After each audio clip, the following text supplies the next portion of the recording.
Wow, that was a loud one. Hey, this is Cal Banyan, Cal Banyan's Hypnosis, etc. If you're watching this podcast, this video, or listening to this audio anywhere except calbanyan.com, you want to go there right now, because right below this video is additional text, additional graphics, additional links that just make this a whole lot more valuable. All right, I've got so much for you today. I got 2 clipboards full of stuff just to get it all in.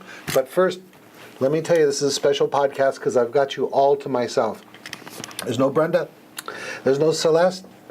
There's no Meredith. It's just me and you for about 2 or 3 podcasts, because there's some things I want to just talk from heart to heart and get across, just between the 2 of us. So I hope you enjoy these all Cal episodes. Let's see. So who's Cal? Usually I have someone introduce me, but just to give you a thumbnail sketch of who I am. I'm the founder of the Banyan Hypnosis Center, big old hypnosis center out here in Southern California. I am the one who developed 5-Path and wrote the 7-Path self-hypnosis system. Won many awards. I've written books, I've written articles, and today you're going to find out something very special. Today we're going to talk about why you should have a system of hypnotherapy. All right, let me see if there's anything else I got to do before I get into all this good stuff. All right. So, I've been thinking about doing this podcast for a long time, and I've been wondering about when's the right time to do it, and when's the right way to do it, and all this stuff. And today at our office, I was having a talk with some of our staff, and there were some inconsistencies in how things were being done. And I say this only from time to time because it tends to irritate people. This is not a hobby.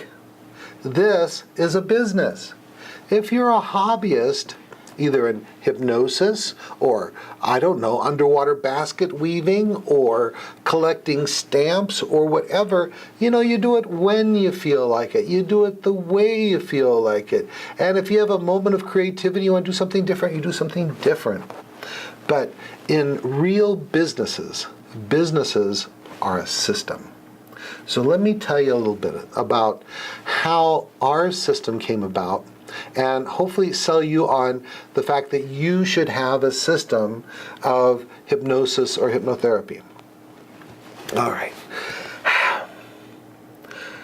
Back in the day, when I was in the U.S. Air Force, one of the things that I learned is that if there's anything you have to do right every single time, it's so important that you have to do it exactly right every time, then what you have is a checklist.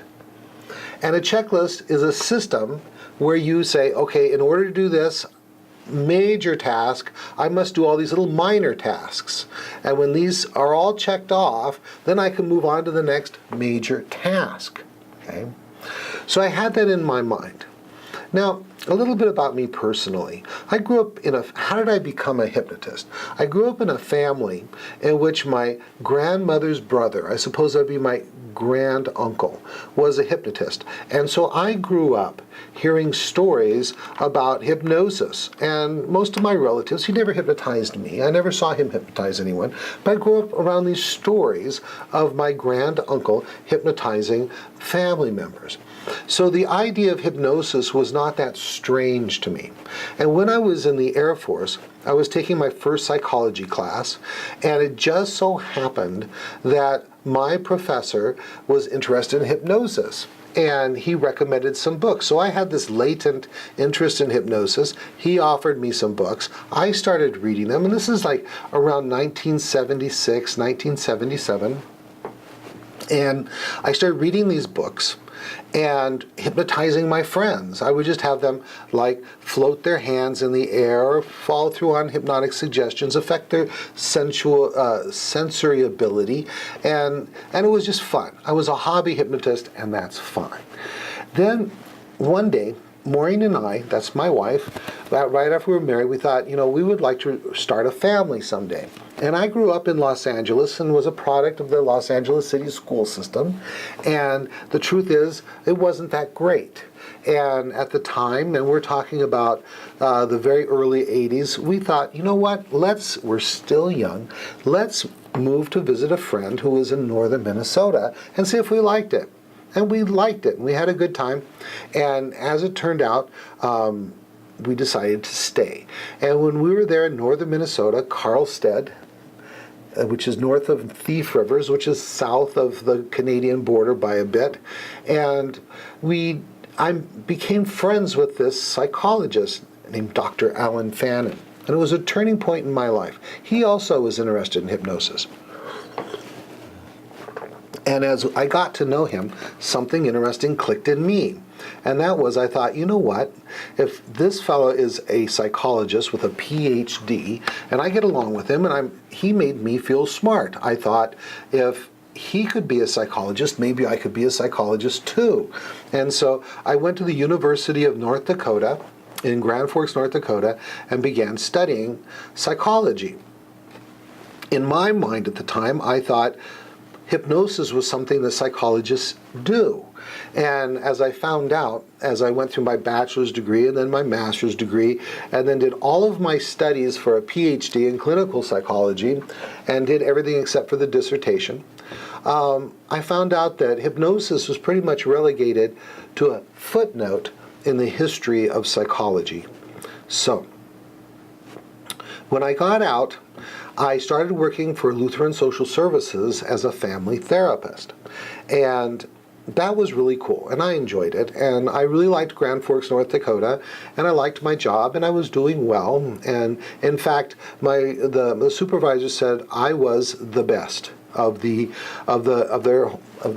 family therapists, and I was in her words, the ideal family therapist. So I was doing well, I was happy, and then, as the old saying goes, if Mama's not happy, nobody's happy. And Maureen, she really wanted to live in a more metropolitan area. She's from Singapore, which is like the Manhattan of Southeast Asia. I mean, it's very modern, very metropolitan, and all that kind of stuff. So with a little bit of negotiation, we moved to Minneapolis, a northern suburb of Minneapolis called Coon Rapids, where it really shook everything up for me. Because when I was in Grand Forks, North Dakota, I knew all the psychologists, I knew all the counselors. I just was plugged into the human service system, and I was doing the skills that I learned at the University of North Dakota as a master's level psychologist. But now I am moved out of that area into a different state, Minnesota, and I'm in a new environment, and I really had the opportunity to ask myself if I could do it all over again, or if I wanted to have a fresh start now, what would that be?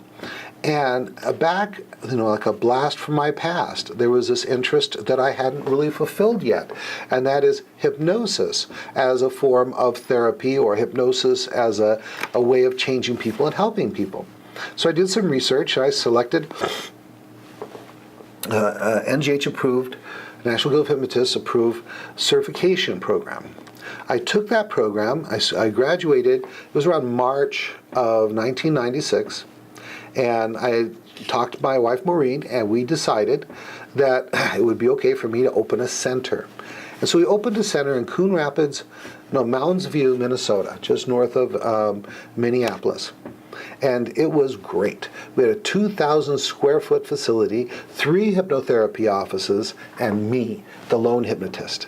You see, I always wanted to have a center where other hypnotists would be and work with us, not the lone hypnotist. So what I had to do was work my butt off. And I had to step up in an area that I didn't have any experience in at all. And that was business and marketing. So there I was, this new facility, Mounds View, Minnesota, 1 hypnotist, 3 hypnosis offices, and I'm working like crazy. And you know what? People started coming in. And this is where I had my OMG moments. Oh my God, what am I going to do now? Because My training was such, both my certification training and all the training that I've done on my own. Let me tell you something. Graduate school is different from high school and college. It's not just the textbooks are thicker. It's as you go from high school where they're giving you assignments to college where they give you assignments, like a bachelor's degree, to where you go to master's degree and PhD level studies. What happens is they're giving you like a master's degree or a doctorate in philosophy. And what they're really talking about is they're teaching you how to become an expert in anything. So when I was going to graduate school, I was learning how to do a thesis, how to do a dissertation. And it always starts off with a literature review. What do we already know about the subject? And so I tackled my professionalism in hypnotism in the same way. What I did is I started reading all the books, listening to all the audios, watching all the videos that were really considered both historically significant, but more importantly, state of the art. What were the leaders teaching? What were the best hypnotists doing? And so I learned about all these things, from age regression to parts work to direct suggestion, metaphorical work, guided visualization, all this different stuff. I stuffed my brain full of all this stuff. And then a client would come in and I go, OMG, what am I going to do with this individual? Because this individual has this one problem or complaint that they want to get fixed. And I have to sort through all the different things that I know and try to decide what's going to be best for that client. And you know what? For the first year, I was just scared all the time. I was nervous because although I knew a lot of hypnotic techniques and I had a lot of hypnosis training and I had a lot of psychological training, I did not know ahead of time of what I was going to do with each client as they came in. I had to wing it with each client, and that's scary. That does not lead you into a state of confidence and competence. So as I continued to read and study, I ran across this book that changed everything. And it's called The E-Myth by Michael Gerber. Now, E-Myth is not about hypnosis. It is a famous, highly respected business book. And in this book, Michael Gerber talks about the revolution that occurred in business in the late 50s and early 60s. Before this revolution, the franchise revolution, every business was pretty much a ma and pop business. You had the ma and pop restaurant, the ma and pop garage, the ma and pop liquor store, and it was like that. And then there was this one fellow who was really genius, and I don't recall his name, it's not important right now, but he realized that McDonald's, the restaurant McDonald's, is not really a burger making establishment. What it really is a system.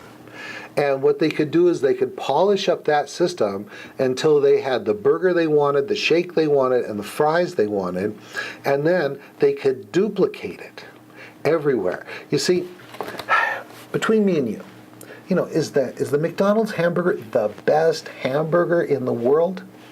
Probably not. But it's probably had more of them eaten, more of them consumed than any other burger in the world. Why is that? Because it's a pretty good burger, and there, some great fries, or a good enough milkshake. And anywhere you go, you could be in Los Angeles, you could be in San Francisco, you could be in Oregon, Utah, Dallas, all the way to New York, and just about anywhere in the world, and you can get that decent burger with those great fries. So what they did is they said, Michael Gerber said, if you want to have a successful business, it needs to be a system. It needs to be set up as if it was going to be a franchise. This clicked with me. this clicked with me. He says, yeah, if I had a system of hypnosis, a system of hypnotherapy, something that was universal that would work with almost everybody that came through, then my confidence and competence level and the kind of work that I was doing and the work that my employees who had come to work for me were doing would all be at a specific level, the highest level I could get, and be consistent. And so what I did is I began looking once again at all of the most respected trainers of the time around 1996, and the ones who had come just before. I mean, who were the big names? What were they doing? What were their techniques? And I said, are any of them doing a system? And this is what I discovered. Very few had a complete system, if any. Or if they had a system, it was technique focused. It was a system of using age regression to help people. Or it was a system of doing parts work or parts therapy to help someone. So what I wanted to have is a system that was universal. And so as I began to use my psychological background, my graduate school background of how to put things together, how to study things, I came up with 5-Path. And 5-Path, which stands for 5-Phased Advanced Transformational Hypnosis. Now, by the way, you might find earlier versions of what 5-Path stands for. It used to stand for five-phased advanced, oh gosh, what is it? It had to do with, I'll just have to look up. It'll come to me in a minute. 5-phase advanced, wow. See, you don't have to be perfect to do this kind of stuff. It will come to me. But right now it stands for 5-Phase Advanced Transformational Hypnosis. And what it really is it incorporates the most powerful techniques available. And so it incorporates age regression. It incorporates instant and rapid inductions. It incorporates somnambulistic hypnosis. It incorporates parts work. And the magic is that when it is arranged in the way that phase 1 optimizes or sets up your client for maximal effect and maximal success in phase 2. Phase 2 sets up the client for maximal effect and maximal effectiveness in phase 3, and so on. Okay? So what happens is when you start using a system like 5-Path, then what happens is you start using these very powerful techniques, age regression, parts work, forgiveness work, these kinds of things, somnambulism, instant inductions, for everything.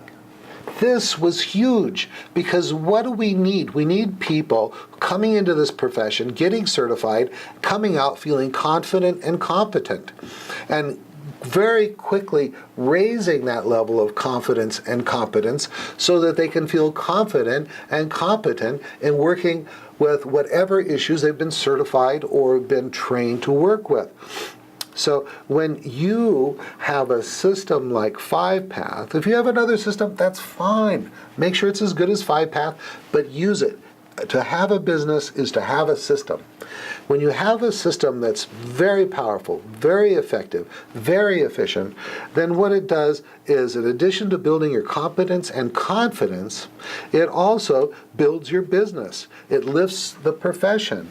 And one of the greatest things, I was just talking to Brenda, and which is always good because Brenda is such a upbeat person, and she's talking about that she's getting ready to do a talk at the National Guild of Hypnotists Convention because the call for presenters just went out, and that she wanted to see if I would vouch for her as a speaking professional, which of course I would do.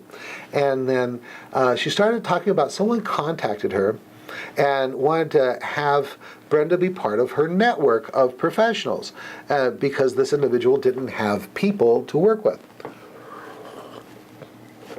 And she said it dawned on Brenda, on herself, that she's got people. And one of the nice things about working with 5-Path is that you're not alone. once you have a system, and I noticed this immediately, the first hypnotist that I hired on at our center was not 5-path trained. We didn't have 5-path yet. And we had some things in common and some things that weren't in common.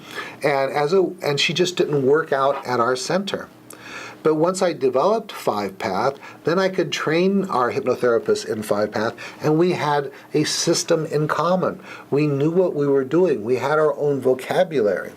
We could say, okay, so what do you, as a supervisor, it was fantastic, because when these hypnotists that worked for me would come to me with questions, or I was doing my weekly supervision, I would start off with, okay, what are they in for? What phases have you gone through so far? What phase are you on now? And I instantly know what techniques they're working with, and it just became a fantastic thing as far as communication and also community. So Brenda has a community, I have a community, all of the hypnotherapists that work at the Banyan Hypnosis Center here in Tustin, California, we have a community, but we have the same language, the same system, whether I'm talking to a 5-pather, it's like McDonald's. Yeah, I can go to California, I can go to San Francisco, I can go to Oregon, I can go to Dallas, I can go to Texas, New York, Asia, London, Sweden, everywhere that there's 5-pathers, South Africa, and we are part of a community. In fact, 5-path is the only special interest group in the National Guild of Hypnotists for a specific system of hypnotherapy. That's why we get together at the National Guild of Hypnotists convention the night before and have a big dinner together and give out awards. It is not just a system for doing excellent hypnosis and hypnotherapy, but it also becomes a community. Okay, a quick rundown of what 5-path is, because we're going to run out of time here. 5 phases.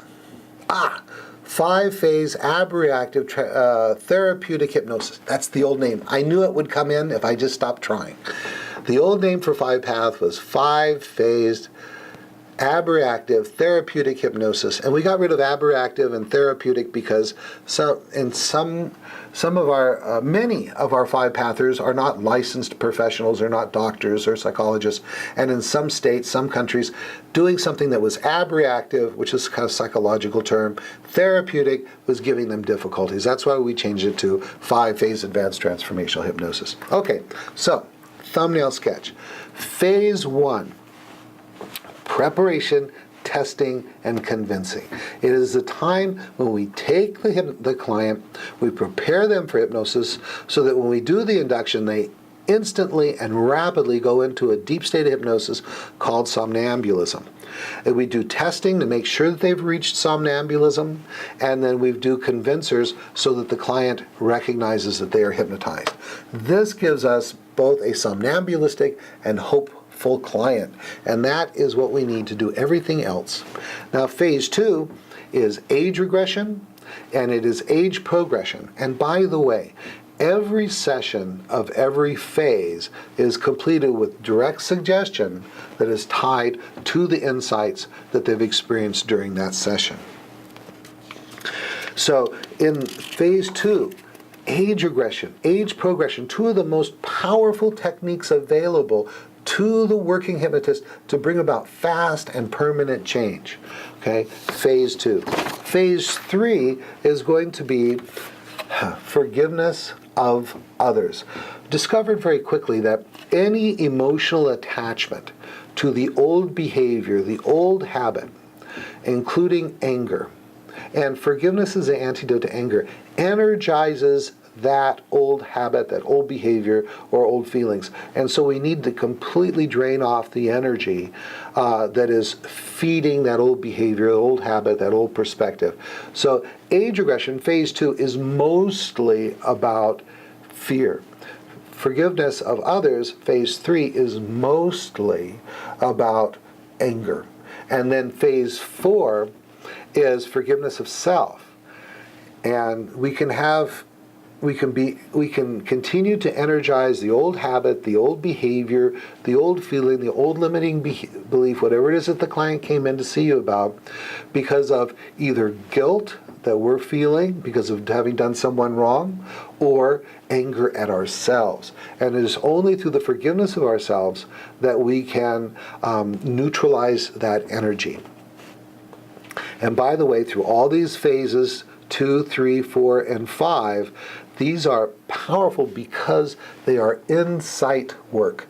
They are techniques that cause people to see things differently, to feel things differently, which is what must happen if you're going to get permanent change. So we segue from the insight into the direct suggestion. Like I just said, direct suggestion occurs at the end of every session of every phase in 5-path. And then most people, that's all they need, the first 4 phases. Phase 1, preparation and testing. Phase 2, age regression. Phase 3, age regression, age progression. Phase 3, forgiveness of others. Phase 4, forgiveness of self. But there is a significant number of people in the populations that we work with that have an issue called secondary gain. And that means there's something in the present that is either reinforcing the old behavior or the old problem or demanding it. And through a special kind of parts work that I developed, it is designed to take care of that issue, secondary gain. So in phase 5, you learn how to detect secondary gain and then how to work with it and neutralize it. And so that is 5-path. One thing about 5-path, 5-path is universal. It'll work with just about everything. Probably the one thing that it might not be appropriate for is pure pain management.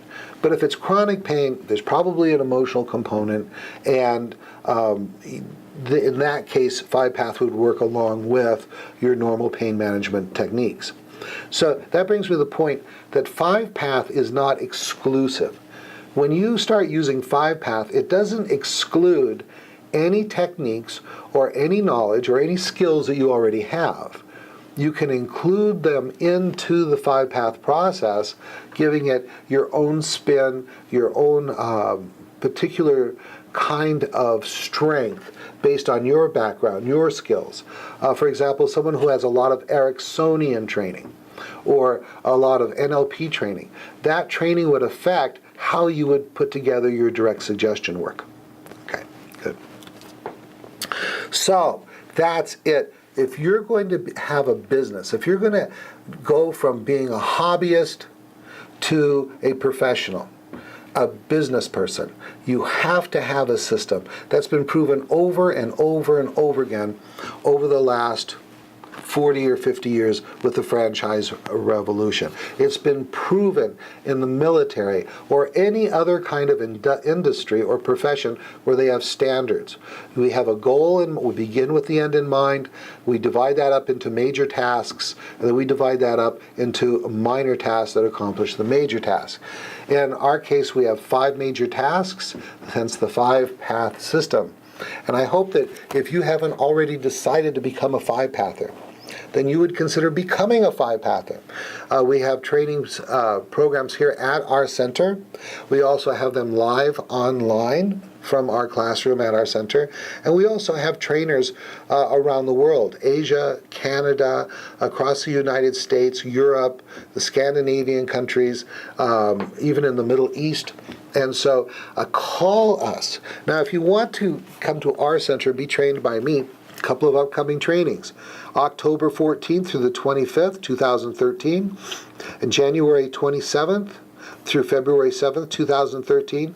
This is our NGH-approved Banyan Hypnosis Certification course. It's the super course. It's super because it has 5-path certification and 7-path self-hypnosis certification.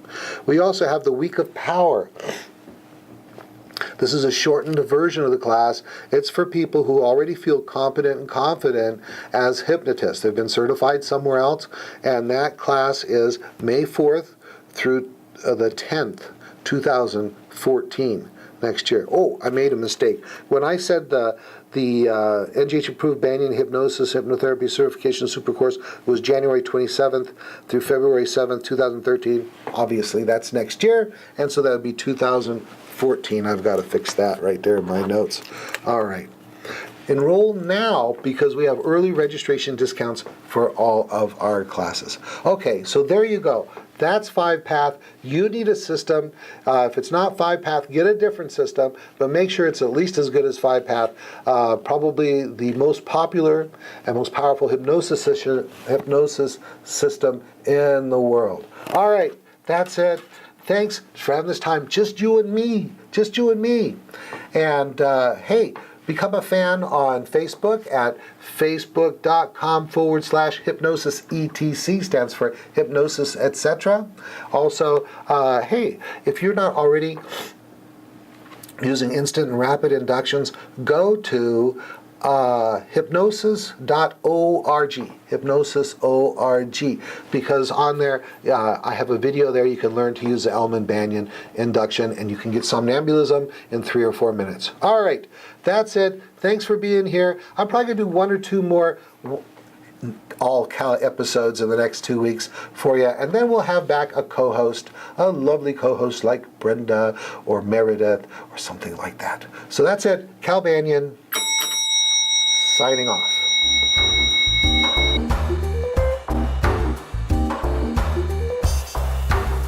This recording is the property of Cal Banyan and the Banyan Hypnosis Center for Training and Services, Incorporated. All rights reserved, for private use only, may not be duplicated without permission. For contact information, go to www.hypnosiscenter.com.